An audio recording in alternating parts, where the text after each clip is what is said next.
Sampurasun pamirsa, wilujeng patepang deui dina acara Wejangan Asih pendak deui sareng Kang Aam. Dinten ieu sakumaha biasa urang diajar pangandika Gusti sasarengan.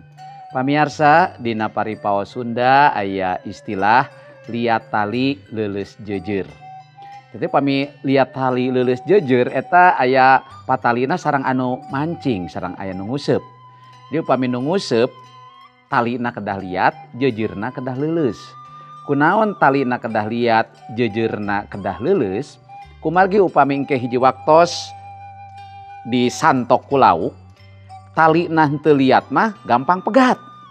Kitu oge jeujeurna henteu leuleus potong. Nah, patali sareng eta dina kahirupan urang, dina mayunan sagala rupi urang kedah gaduh prinsip liat tali leuleus jeujeur. Maksadna pamirsa henteu gampang potong, henteu gampang kabawakeun kumargi talina kiat. Gaduh prinsip dina paripaos anu langkung gampil mah. Jadi gaduh prinsip. Tapi leuleus jeujeur hartosna leuleus jeujeur teh tiasa lentur, tiasa kabula kabale, jadi henteu saklek. Jadi urang tiasa nuturkeun heula sapertos anu nguseup pamirsa. Tiasa nuturkeun heula lauk supados laukna engke capeun, tos laukna capeun nembe diangkat. Akhirna laukna kenging. Patali sareng liat jeujeur, liat tali leuleus jeujeur, pamirsa sadaya. Dina pangandika Gusti aya dawuhan Gusti anu ngemutkeun ka urang sadaya. Abdi maos tina kitab Rum pasal anu ka-12 ayat anu ka-2. Ulah miluan adat kabiasaan ieu dunya. Batin teh sina dianyarkeun ku mantena supaya pikiran aranjeun barobah anyar sama sakali. Ari geus kitu mah tangtu bakal terang kana pangarsa Allah. Mana nu hade, nu sampurna, nu matak bisa nyukakeun manahna. Ayat ieu ngemutan ka urang sadaya. Supados urang ulah miluan adat kabiasaan ieu dunya. Hartosna urang ulah kacandakeun. Upami urang kacandakeun ku adat kabiasaan ieu dunya, urang moal tiasa janten saksi Gusti anu sae. Kunaon kitu kumargi ari adat kabiasaan dunya mah da hukumna sapertos kieu. Hutang getih kedah dibayar getih. Hutang uyah dibayar ku uyah. Hutang nyawa kedah dibayar ku nyawa. Eta ilaharna hukum di ieu dunya. Pangandika Gusti ngemutkeun ka urang yen urang mah ulah miluan adat kabiasaan ieu dunya. Jadi urang kedah gaduh prinsip. Udah urang kedah panceg. Urang kedah gaduh papakon anu kiat.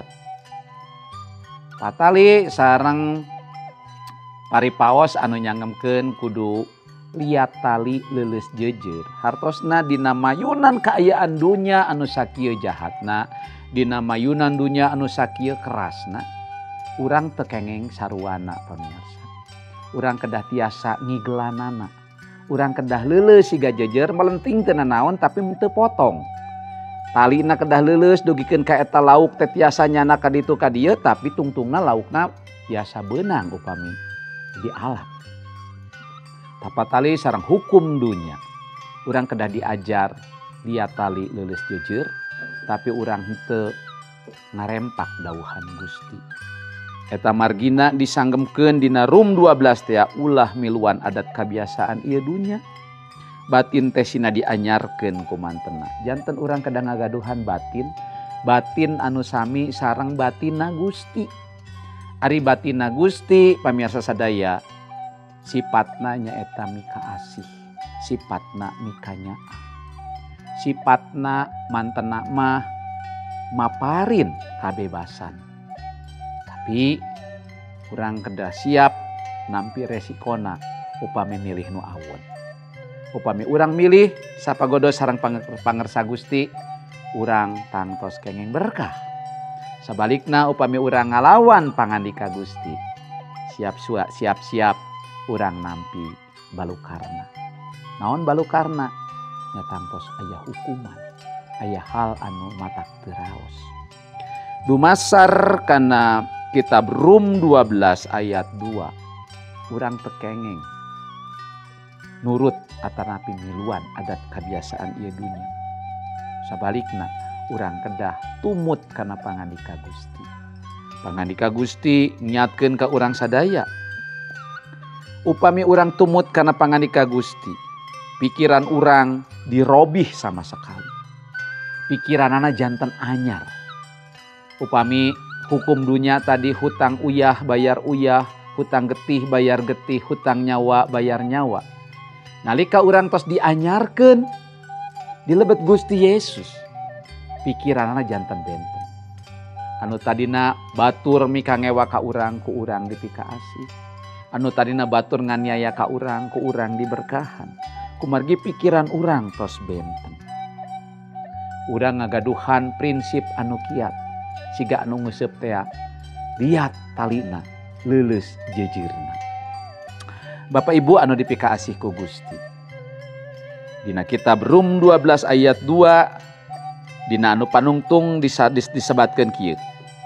Upami urang hatena tos dianyarkeun, tangtu bakal terang kana pangarsa Allah, mana nu hade, nu sampurna, nu batak bisa nyukakeun manahna. Jalmi anu gagaduhan prinsip, jalmi anu gumantung ka Gusti. Perang mana nu kedah dilampahkeun, mana nu teu kedah dilampahkeun. Mana anu sapagodo sareng kahoyong Gusti, mana anu henteu. Tah eta sadaya mung tiasa dilampahkeun ku jalmi anu leres-leres tumut ka Gusti. Jalmi anu ngagaduhan prinsip henteu gampang kabawakeun, henteu gampang kapangaruhan. Eta margina dina babasaan Sunda disanggemkeun kudu liat tali leuleus jejeur. Nyepeng kana prinsip anu kiat, nyepeng kana prinsip anu sae, henteu gampil kabawakeun, henteu gampil kapangaruhan. Ngalangkungan pangandika Gusti dina danget ieu, urang diemutkeun. Hayu urang ngutamikeun aturan Gusti sanes adat kabiasaan ieu dunya. Pamugi dawuhan Gusti dinten ieu ngemutkeun Bapak Ibu sareng abdi. Supados urang sadaya biasa ngalarapkeun dawuhan Gusti dina kahirupan urang sadaya sadidinten. Gusti ngaberkahan. Ayo urang ngadoa. Gusti hatur nuhun. Pangandika Gusti ngemutan ka abdi sadaya, abdi kedah gaduh pamadegan anu kiat, abdi henteu gampang kapangaruhan. Saur babasaan urang Sunda kudu liat tali leuleus jejeur. Pangandika Gusti anu ngiatkeun ka abdi sadaya, dukikeun ka abdi ngagaduhan pamadegan anu pancep. Nuhun kangge pangandika Gusti dinten ieu. Dilebet jenengan Gusti Yesus, abdi sadaya parantos neneda sareng ngucap syukur. Amin.